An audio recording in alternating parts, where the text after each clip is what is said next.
باپ روٹی ہے، کپڑا ہے، مکان ہے، باپ ننھے سے پرندے کا بڑا آسمان ہے، باپ ہے تو گھر میں رنگ و رونق ہے، باپ ہے تو کچے آنگن بھی پکے ہیں، باپ ہے تو بازار کے سب کھلونے اپنے ہیں۔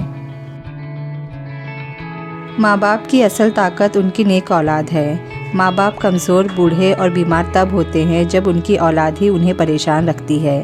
ماں باپ کی عزت کرو، ان کی ضرورتوں کا خیال رکھو، تاکہ کل کو آپ کی اولاد بھی آپ کی فرمانبردار اور خدمت گزار ہو، کیونکہ جو تم آج بوؤ گے کل وہی کاٹو گے۔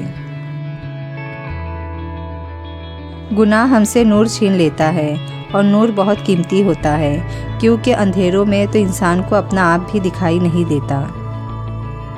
نماز میں کسی کے لیے دعا کرنا اور اسے پتہ بھی نہ ہو، بس یہی ہے سچی محبت۔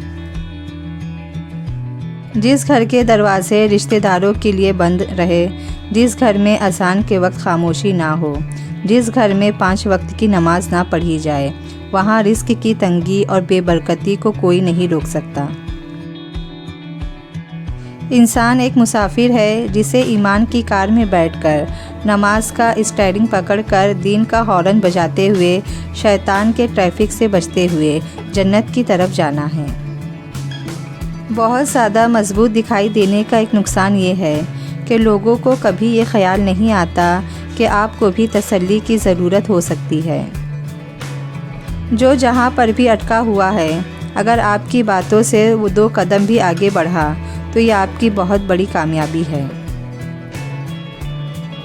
اے پروردگار، ہر بے اولاد ماں باپ کو اپنے خزانوں میں سے نیک، صالح، صحت مند، بااخلاق اور فرما بردار اولاد سے نواز دے، بے شک تو بہت عطا کرنے والا ہے۔ جتنی جلدی کرو گے اتنی ہی دیر لگے گی، یعنی صبر سے کام لیا کرو۔ اور کچھ بھی نہیں چاہیے اس فانی زندگی میں یا رب، بس میری ماں کے قدموں کی چہل پہل میرے آنگن میں سدا رہے۔ آپ اپنی منزل پر کبھی نہیں پہنچ پائیں گے اگر آپ اپنے راستے میں بھوکنے والے ہر کتے پر پتھر ماریں گے۔ مرنے کی باتیں کرنے والے سبھی تھوڑی مرنا چاہتے ہیں، وہ تو یہ سننا چاہتے ہیں کہ کوئی ہے جو ان سے بہت محبت کرتا ہے اور انہیں مرنے نہیں دے گا۔ اس دنیا میں بغیر محبت اور احساس کے کچھ بھی نہیں۔ ہر ایک کو دینا سیکھو، لیکن واپسی کی کوئی امید نہ رکھنا، کیونکہ یہ ایک احساس ہے، کوئی کاروبار نہیں۔ کسی سے رشتہ توڑنا ایک انتہائی تکلیف دہ عمل ہے، لیکن جہاں پر آپ کی عزت، ضرورت اور قدر نہ ہو، وہاں سے دور جانے میں ہی خیر و عافیت ہوتی ہے۔ صاحب، کبھی بھی زندگی میں کسی کو اتنی ہی تکلیف دینا جتنی تکلیف بعد میں خود بھی برداشت کر سکو۔ انسان اس وقت بہت خطرناک ہو جاتا ہے جب وہ اکیلا رہنا سیکھ جاتا ہے۔ دعا میں گرا ہوا ایک آنسو آپ کی پوری تقدیر بدل سکتا ہے۔ تم دنیا میں ہر شخص سے جیت سکتے ہو، مگر اس سے کبھی نہیں جیت سکتے جو تمہارے لیے جان بوجھ کر ہار جائے۔ آپ سے محبت کرنے والا شخص آپ کو سنے بغیر ایک دن بھی نہیں رہ سکتا۔ کوئی بھی اپنی زندگی میں اتنا مصروف نہیں ہوتا وہ اپنے کسی خاص شخص کے لیے چند لمحے بھی نہ نکال سکے، اس لیے بے وقوف بننا چھوڑ دیں۔ ایک شیطان تھا جس کو اللہ نے سجدہ کا حکم دیا تو وہ بحث کرنے لگا، اور ایک خلیل تھا جس کو بیٹا ذبح کرنے کا حکم دیا تو چھری لے کر بیٹے کو بھی ذبح کرنے کے لیے تیار ہو گئے۔ انسان جیت گیا، شیطان ہار گیا۔ ہر ایک سے چاہے دشمن ہی کیوں نہ ہو دین کی تعلیمات کے مطابق سلوک کرنا دراصل معاشرے میں دین کو پھیلانا اور دین کی خدمت ہے۔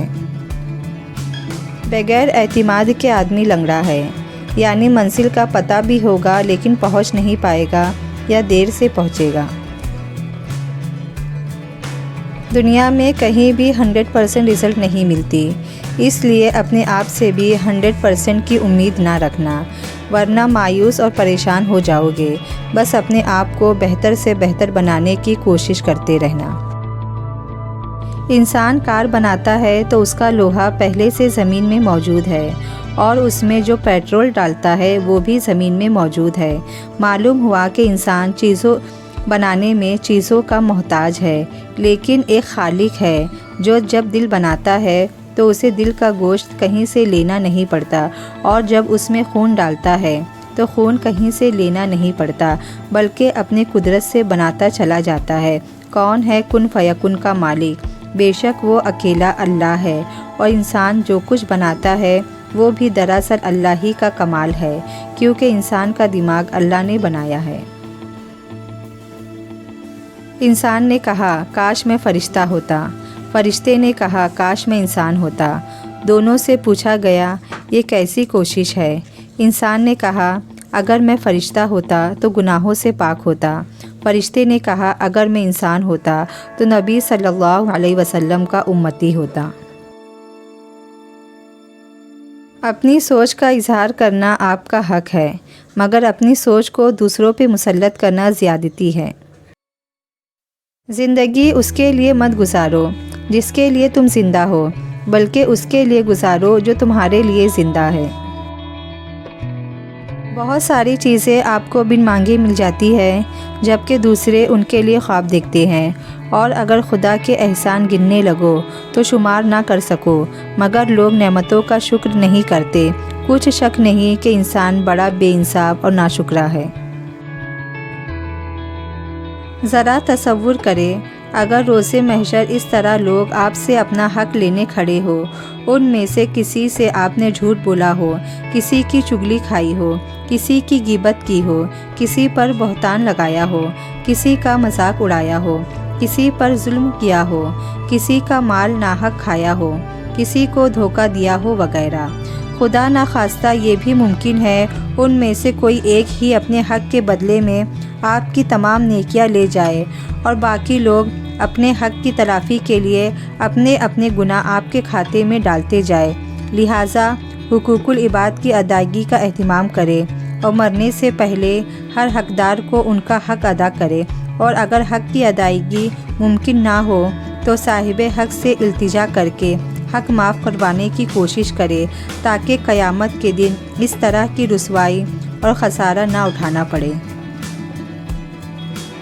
اللہ تعالیٰ نے جب تمہیں دو آنکھیں دی ہے، پھر تم لوگوں کو اپنے دونوں کانوں سے کیوں دیکھتے ہو؟ جو اپنی آنکھوں سے دیکھتے ہو اسی کے مطابق لوگوں سے برتاؤ کرو، نہ کہ سنی سنائی باتوں پر یقین کر کے۔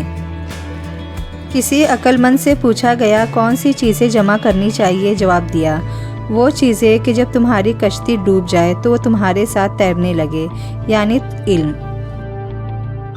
اچھی سوچ کامیابی کی ضمانت ہے۔ ایک دوسرے سے ناراض مت ہوا کرو، ہم اور آپ ان کی امتی ہے جو دشمنوں سے بھی محبت کیا کرتے تھے۔ جو امانت میں خیانت کرتا ہے اس کا ایمان کامل نہیں۔ بھروسہ اسٹیکر جیسا ہوتا ہے، دوسری بار پہلے جیسا نہیں چپکتا۔